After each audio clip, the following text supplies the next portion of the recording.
نحمده ونستعينه ونستغفره ونؤمن به ونتوكل عليه ونعوذ بالله من شرور انفسنا ومن سيئات اعمالنا من يهده الله فلا مضل له ومن يضلل فلا هادي له واشهد ان لا اله الا الله وحده لا شريك له واشهد ان محمدا عبده ورسوله أما بعد فإن خير الحديث كتاب الله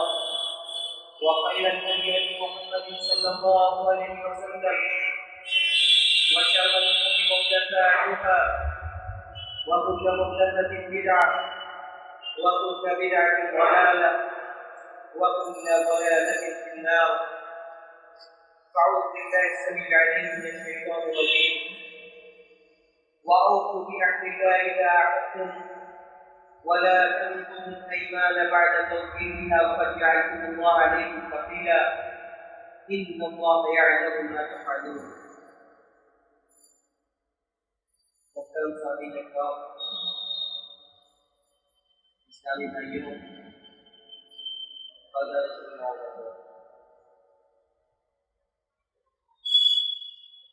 رمضان کے بعد اسلامی اور قمری مہینے کا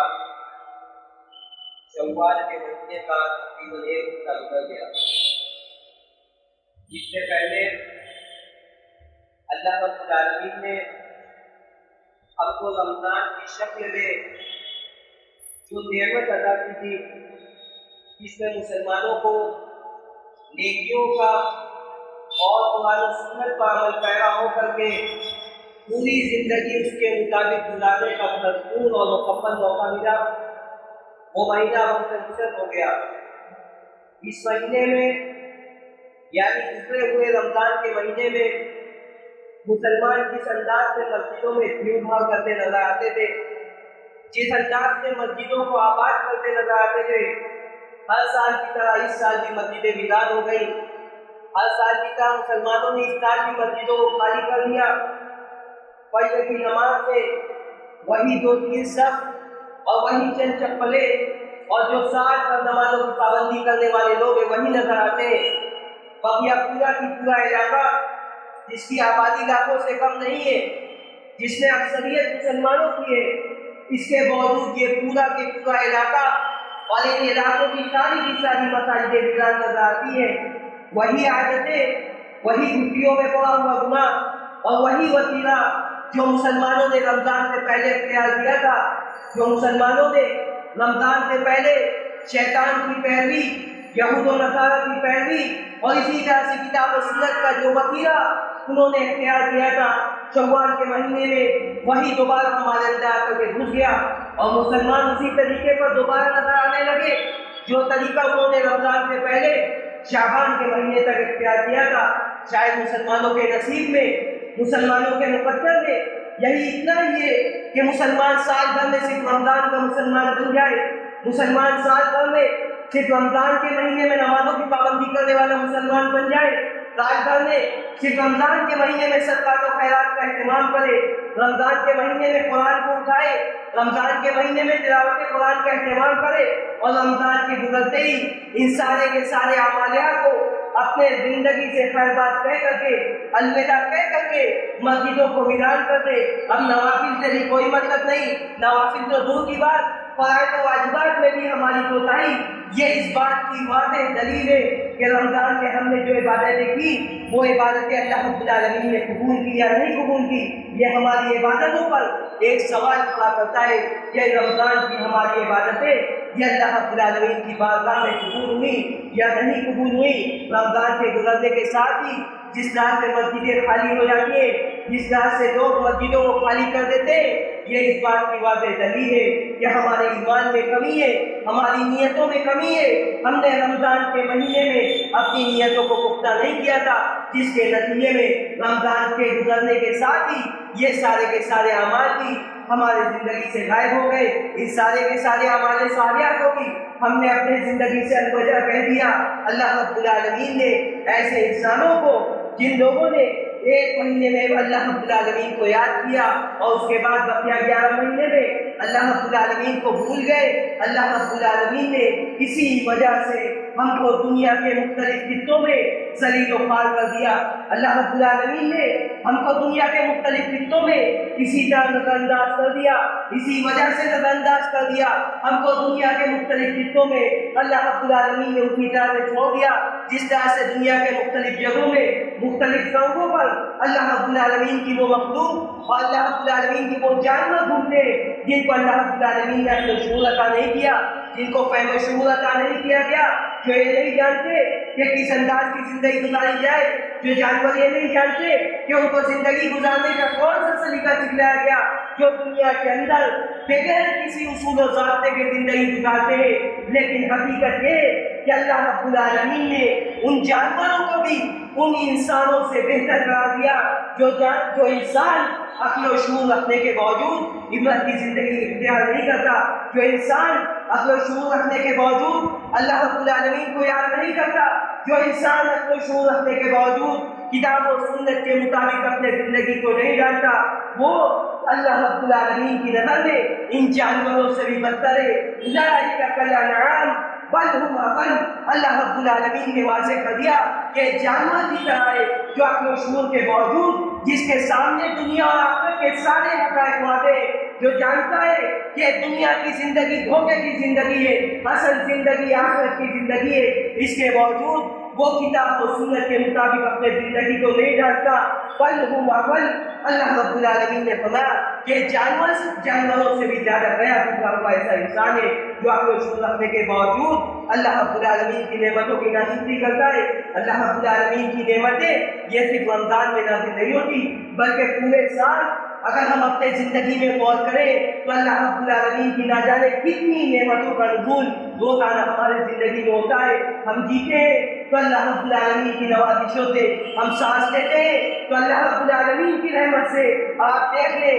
جس طرح سے آکسیجن کی کمی سے اموات وارد ہو رہی ہے, ہم اس کا بخوبی اندازہ لگا سکتے ہیں کہ اللہ رب العالمین کی کتنی بڑی نعمت ہے. ہم سانس لیتے ہیں اللہ رب العالمین کی نعمت سے. اگر اللہ رب العالمین چاہے اس ہوا کو زہر آلود کر دے, ہم سانس لیتے ہی دنیا سے گزر جائے, لیکن اللہ رب العالمین ہم کو بار بار موقع دیتا ہے. ہم سانس لیتے اللہ رب العالمین کی نعمت سے, ہم صحت یابی کی زندگی گزارتے ہیں تو اللہ رب العالمین کی رحمت سے ہم کو چھینک نہ آئے یا ہم کو نیند نہ آئے, ہم کو آرام کے ساتھ سونے کو نہ ملے تو ہمارا سر پھٹنے لگتا ہے. اللہ رب العالمین کا فضل و کرم ہے کہ نیند جیسی عظیم نعمت ہم کو عطا فرمائی. اللہ رب العالمین کا فضل و کرم ہے کہ دھڑکتا ہوا دل اور سوچ سمجھ رکھنے والا دماغ ہم نے عطا کیا. اس دماغ میں کوئی کمی یا کمی واقع ہو جائے, اس دل کے اندر کوئی بیماری نکل آئے, انسان ساری دنیا کا چکر لگاتا ہے, جو کچھ کمایا ہے سارے کے سارے سرمائے کو لٹانے کے لیے تیار ہوتا ہے تاکہ اس کو دنیا میں 2-4 روز مزید زندگی مل جائے, 2-4 روز کی مزید اس کو زندگی مل جائے. اس کے باوجود انسان اللہ رب العالمین کی نعمتوں کی ناشکری کرتا ہے. اللہ رب العالمین نے کیا صرف رمضان میں نمازوں کی پابندی کا حکم دیا, کیا صرف رمضان کے مہینے کے لیے اللہ رب العالمین نے صدقات و خیرات کا حکم دیا, کیا صرف رمضان کے مہینے کے لیے یہ حکم دیا کہ تم مسجدوں کو آباد رکھو اور بقیہ 11 مہینے مسجدیں ویران پڑی رہے. انما یعمر مساجد اللہ من آمن باللہ والیوم الآخر واقام الصلاۃ وایتاء الزکاۃ ولم یخش الا اللہ. کہ اللہ رب العالمین کی مسجدوں کو وہی لوگ آباد کرتے جو اللہ یوم آخرت پر ایمان رکھتے, نمازوں کی پابندی کے ذریعے, صدقات و خیرات کی پابندی کے ذریعے, وَلَمْ يَخْشَ إِلَّا اللَّهُ, اور اللہ رب العالمین کے علاوہ کسی کا خوف اپنے دل میں نہیں بیٹھاتے. یہ لوگ صرف سال کے 1 مہینے میں یا صرف رمضان کے مہینے میں یا سال کے 4 ایام میں ان کے زندگی میں عبادتوں کی پابندی نہیں پائی جاتی, بلکہ پورے سال اسی دلچسپی کے ساتھ, پورے سال استقامت اور مداومت کے ساتھ یہ لوگ ہمارے صالحہ کو انجام دیتے. صحابہ کرام کے بے شمار آثار ملتے. آپ دیکھ لیجیے حضرت سودا رضی اللہ عنہ کو, انہوں نے مزدلفہ کی رات اللہ کے رسول صلی اللہ علیہ وسلم کو اجازت رکھی کہ اللہ کے رسول صلی اللہ علیہ وسلم آپ مجھ کو اجازت دیں کہ میں آدھی رات مزدلفہ میں گزار کر کے منا کے لیے روانہ ہو جاؤں۔ خواتین کو، خدام حجاج کو اور بوڑھوں کو اسلام نے اپنے رحمت کے نتیجے میں یہ اجازت دی تھی کہ پوری رات مزدلفہ میں نہ گزاری جائے بلکہ آدھی رات گزار کر کے منا کے لیے روانہ ہو جائے۔ اما عائشہ صدیقہ رضی اللہ عنہا فرماتی ہے کہ اپنے آخری عمر میں کہ میں بھی اس وقت وہاں موجود تھی، کاش میں نے بھی اللہ کے رسول صلی اللہ علیہ وسلم سے رخصت طلب کر کے میں نے بھی اس کا عمل کر دیا ہوتا تو آج مجھ کو پوری رات مزدلفہ میں گزارنے کی ضرورت نہ پڑتی۔ میں نے شروع میں پوری رات گزاری ہے تو آگے چل کر کے میں آدھی رات پر اکتفا کر سکوں۔ ان کے لیے رخصت کی گنجائش اب بھی موجود تھی، لیکن صحابہ اور صحابیات کا یہ وتیرہ ہوتا تھا کہ اپنے زندگی میں کسی نفلی عمل کو بھی اختیار کرتے جو ساری زندگی اسی پر عمل پیرا ہوا کرتے تھے۔ یہ صحابہ کا وتیرہ تھا۔ حضرت عبداللہ بن عمرو بن عاص رضی اللہ عنہ کو دیکھیے، انہوں نے اللہ کے رسول صلی اللہ علیہ وسلم سے روزوں کے متعلق سوال کیا، کہا کہ اے اللہ کے رسول صلی اللہ علیہ وسلم میں روزانہ روزے سے رہنا چاہتا ہوں۔ نوجوان تھے، ہمت تھی، طاقت تھی، انہوں نے کہا کہ اللہ کے رسول صلی اللہ علیہ وسلم مجھ کو اجازت دیجیے کہ میں اپنا پورا دن میں اپنی زندگی کے سارے ایام روزے کی حالت میں گزاروں۔ اللہ کے رسول صلی اللہ علیہ وسلم نے کہا کہ نہیں، اسلام میں اس کی اجازت نہیں ہے، لیکن تم ہفتے میں 2 دن کا روزہ رکھ سکتے ہو، سوموار اور جمعرات کے دن تم روزوں کا اہتمام کر لیا کرو۔ اسی طرح سے ہر مہینے کی 13، 14 اور 15 تاریخ کو، جن کو ایام بیس کہا جاتا ہے، 3 دن تم روزے کا اہتمام کر لیا کرو۔ حضرت عبداللہ بن عمرو بن عاص رضی اللہ عنہ نے کہا کہ اللہ کے رسول صلی اللہ علیہ وسلم میرے اندر اس سے زیادہ طاقت ہے، میں مزید روزہ رہ سکتا ہوں۔ اللہ کے رسول صلی اللہ علیہ وسلم نے فرمایا کہ اصل تو یہی ہے جتنا میں نے بتلا دیا، لیکن اگر تم اور زیادہ روزہ رکھنا چاہتے ہو تو 1 دن روزہ رکھا کرو اور دوسرا دن بغیر روزے کے گزارا دیا کرو۔ حضرت عبداللہ بن عمرو بن عاص رضی اللہ عنہ کہتے ہیں اپنے آخری عمر میں جب وہ کمزور پڑ گئے تو پچھتاتے تھے کہ کاش اللہ کے نبی صلی اللہ علیہ وسلم کی رخصت پر عمل کر لیا ہوتا تو آج اس کو 1 دن چھوڑ کر کے روزوں کا اہتمام کرنا نہ ہوتا، لیکن چونکہ زندگی کا یہی معمول بنا لیا تھا، اس وجہ سے آخری عمر تک، اپنی موت تک اپنے آپ کو انہی اعمال پر باقی رکھا۔ اپنے موت تک وہ 1 دن چھوڑ کر کے روزوں کا اہتمام کیا کرتے تھے۔ یہ ہمارے اخلاق کی صورتحال تھی اور خواتین بھی سنتے ان میں حبیبہ رضی اللہ عنہا کو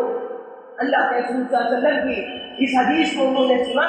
کہ اللہ کے رسول صلی اللہ علیہ وسلم نے فرمایا کہ جس نے 12 رکعت تینوں رات میں سنت و رواتب کی پابندی کر لی، 12 رکعت جو سنتیں فرض نماز کے پہلے اور بعد میں، 2 رکعت صلاۃ فجر سے پہلے، 4 رکعت صلاۃ ظہر سے پہلے اور 2 رکعت صلاۃ ظہر کے بعد، 2 رکعت صلاۃ مغرب کے بعد اور 2 رکعت صلاۃ عشاء کے بعد، اللہ کے رسول صلی اللہ علیہ وسلم نے فرمایا کہ جس نے ان 12 رکعت سنت رواتب کی پابندی کر لی، اللہ رب العالمین اس کے لیے جنت کے ایک محل تعمیر کرے گا۔ حبیبہ رضی اللہ عنہا کہتی ہے کہ اس حدیث کو سننے کے بعد مجھ کو یاد نہیں ہے کہ میں نے کبھی بھی ان 12 رکعت سنت رواتب کو چھوڑا ہو۔ آج مرض الموت میں مبتلا ہے، مرض الموت میں بیان کر رہی ہے کہ میں نے اپنے پوری زندگی ان 12 رکعت سنت رواتب کو نہیں چھوڑا۔ مرض الموت میں مبتلا ہے، فرض اور واجبی نمازیں بھی بمشکل سے ادا کر پا رہی ہے، لیکن اس کے باوجود انہوں نے اس مرض الموت میں بھی اس 12 رکعت سنت رواتب کو نہیں چھوڑا۔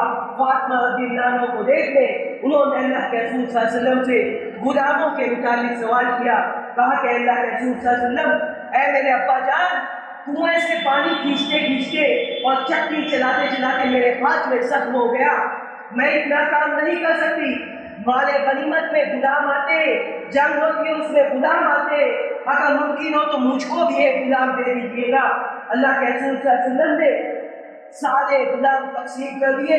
فاطمہ رضی اللہ عنہا سے اپنی سگی بیٹی سے معذرت کرتے کہ اے میری بیٹی، غلام تو بچ نہیں سکا، میں نے سارے غلام تقسیم کر دیے، تمہارا نمبر نہیں آ سکا۔ اللہ کے رسول صلی اللہ علیہ وسلم کی لیڈرشپ دیکھیے،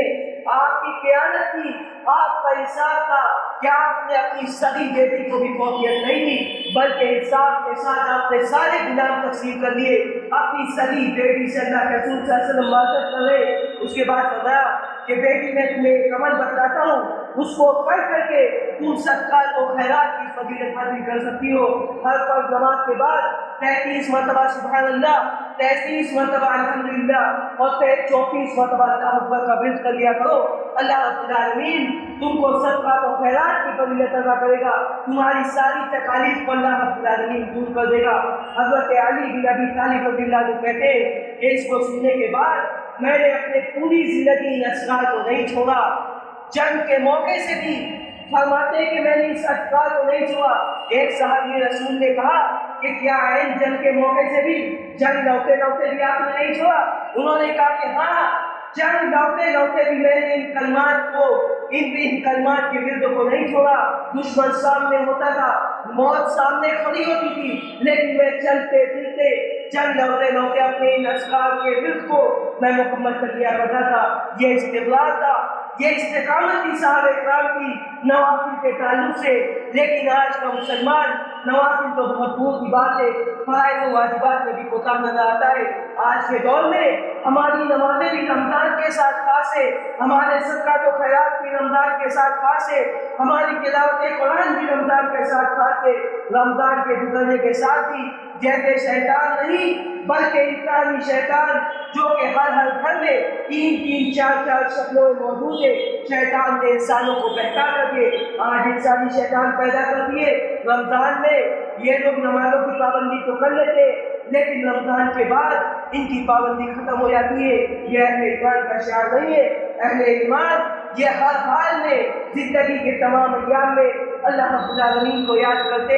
اللہ رب العالمین سے قربت اختیار کرتے، خوشی کا موقع ہو یا غم کا موقع ہو، ہر حال میں اللہ رب العالمین کو یاد کرتے۔ صرف مصیبت و تکلیف کے وقت اللہ رب العالمین کو یاد کرنا، مصیبت اور تکلیف کے وقت مسجدوں کا رخ کر لینا اور خوشی کے ایام میں اللہ رب العالمین کو بھول جانا، یہ اہل ایمان کی شان نہیں ہے، یہ تو کفار و مشرکین کی شان ہے۔ اذا رکبوا فی الفلک دعوا اللہ مخلصین لہ الدین فلما نجاهم من البر اذا هم یشرکون۔ اللہ رب العالمین نے یہ مشرکین کی صفت بتلائی ہے کہ جب ان پر کوئی مصیبت پہنچتی ہے،